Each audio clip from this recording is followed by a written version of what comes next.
Well, that's what we found right there. You see that little capillary tube?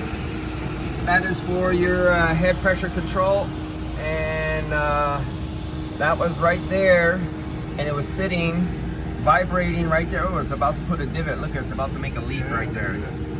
So this is how leaks happen. Happens during manufacturing when they don't properly place everything and things sit right next to each other. So we're getting a new power head, and this is replaceable.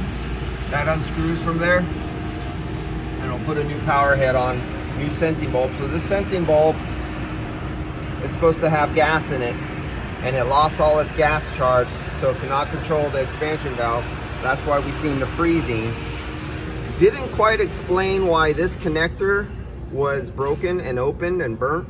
That didn't quite explain that.